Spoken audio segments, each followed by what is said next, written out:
हिंदुत्ववादी संघटनांनी दिलेल्या इशाऱ्यानंतर औरंगजेबाच्या कबरीची सुरक्षा व्यवस्था वाढवण्यात आली आहे। एकच व्यक्ती प्रवेश करेल अशी बॅरिकेडिंग कबरीच्या प्रवेशद्वारावर करण्यात आली आहे। कबरीचा मुख्य दरवाजाही पोलिसांनी बंद केला आहे। बजरंग दलानं औरंगजेबाची कबर उकरून टाकण्याचा इशारा दिला आणि पोलीस प्रशासन अलर्ट मोडवर आलं। खुलताबादमधील औरंगजेबाची कबर असलेल्या भागात पोलिसांकडून कडेकोट बंदोबस्त करण्यात आलाय। केवळ एक व्यक्ती फक्त प्रवेश करू शकेल अशी बॅरिकेडिंग या ठिकाणी करण्यात आली। औरंगजेबाच्या कबरीचा मुख्य दरवाजाही आता पोलिसांकडून बंद करण्यात आलाय।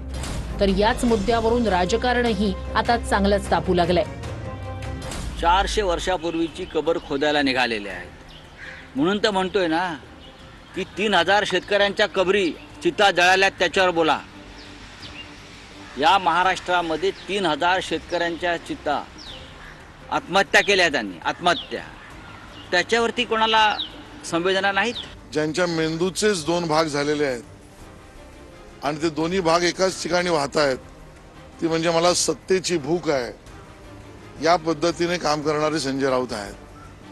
होय, 2 तुकडे जरूर आहेत जे अराष्ट्रीय भावनेच्या मतांना पाणी घालतात, ते कोणाकडे आहेत ह्याचं उत्तर संजय राऊतांनी द्यावं। संजय राऊतचं मनात घेऊच नका ना। संजय राऊत कोण आहे? हा मुसलला घेऊन नाचणारा माणूस आहे। हा पाकिस्तानचा झेंडा रॅलीमध्ये मिरवणारे लोक आहेत। आता यांना हिंदुत्व आणि शिवसेना प्रमुखाशी काही देणं घेणं नाही।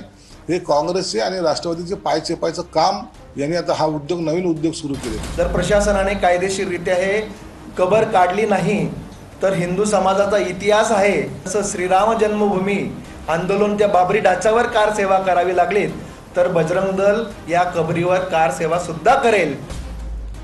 बजरंग दलाच्या इशाऱ्यानंतर रावणाला बाजूला काढा आणि राम समजावून सांगा असं थेट आव्हानच जितेंद्र आव्हाड यांनी दिलं होतं।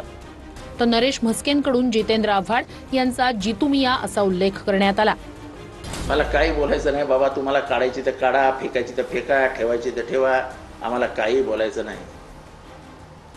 तुम्ही असं म्हणाल की हिटलरचं नाव पुसून दुसरं महायुद्ध आम्हाला समजून सांगा, तर मग हिटलरला एक बाजूला काढा आणि दुसरं महायुद्ध समजून सांगा। तुम्ही रावण बाजूला काढा आणि राम समजून सांगा।